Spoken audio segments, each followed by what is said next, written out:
Буквально только что появилась первая официальная реакция США на выступление президента России Владимира Путина.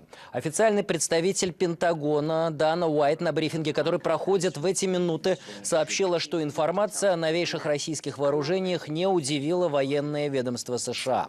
«Американский народ может быть спокоен, мы полностью подготовлены», заявила Уайт. Но вот реакция в американских средствах массовой информации свидетельствует об обратном. В интонациях ведущих телеканалов звучали почти истерические нотки. А самым распространенным словом сегодня было предупреждение. Речь президента России в Америке стала главной новостью дня. О том, как послание поняли в Вашингтоне. Александр Христенко. Даже неофициальная реакция Вашингтона на новости из Москвы стала поступать после многозначительной паузы. Долгое время известия о разработке новейших российских вооружений не комментировали, очевидно, не зная, как на это реагировать. Журналисты лишь эмоционально пересказывали то, что видели и слышали. Срочные новости. В сегодняшнем обращении Владимир Путин продемонстрировал новый российский ядерный арсенал, который включает в себя мощную ракету и подводный дрон. Этому арсеналу, по словам президента России, не смогут противостоять США.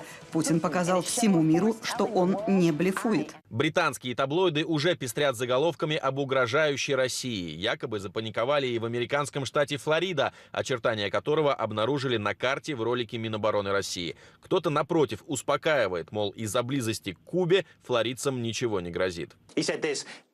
Путин сказал, они не слушали нас. Тогда послушайте сейчас. Это неприкрытое предупреждение США не связываться с Россией и ее новым ужасающим арсеналом ядерного вооружения. Только что российский президент Владимир Путин рассказал о, как он ее назвал, непобедимой ракете. Это новая демонстрация силы. Наш корреспондент Терри Маран расскажет о деталях. Доброе утро, Терри.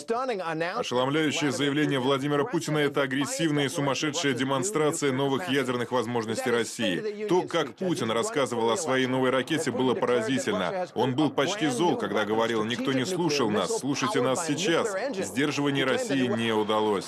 Как раз на сдерживание России прямо нацелена новая ядерная доктрина США. Вашингтон собирается создавать новую боеголовку. Кроме того, наделяет себя правом применять ядерное оружие в ответ на неядерное нападение и даже кибератаку. При этом Америка вышла из договора ОПРО и начала развивать глобальную систему противоракетной обороны прямо у российских границ. А также нарушила еще действующий российско-американский договор о ликвидации ракет средней и малой дальности, поставив в Румынии пусковые установки для противоракет, в которые легко можно загрузить обычные ракеты, запрещенные договором РСМД. Три вещи, о которых вы должны знать сегодня. И первое. Владимир Путин заявил, что Россия испытала ядерное оружие нового поколения.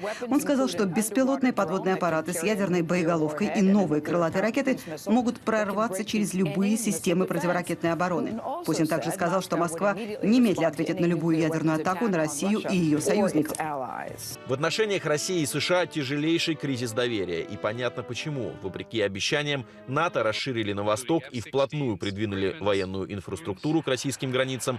Кроме того, нарушая договоренности, США сохранили часть своего арсенала химического оружия, не выполнили обязательства и не утилизировали оружейный плутоний. Верифицировать, как Америка исполнила важнейший договор СНВ-3, сейчас и вовсе невозможно. Вашингтон отказывается вести диалог с Россией по стратегической стабильности. Многие западные военные эксперты рассказали Fox News, что новое оружие Путина действительно может обойти западные противоракетные системы. Бывший глава комитета по международным делам Сената сказал, что это доказывает, что Россия абсолютно не слаба. Он предсказывает, что западные СМИ начнут истерику по этому поводу, но при этом полагает, что это открывает диалог с Западом по поводу стратегической безопасности. Насколько теперь Америка будет готова к этому диалогу, покажут не столько слова, сколько дела американского руководства. Александр Христенко, Николай Коскин. Вести. Вашингтон, США.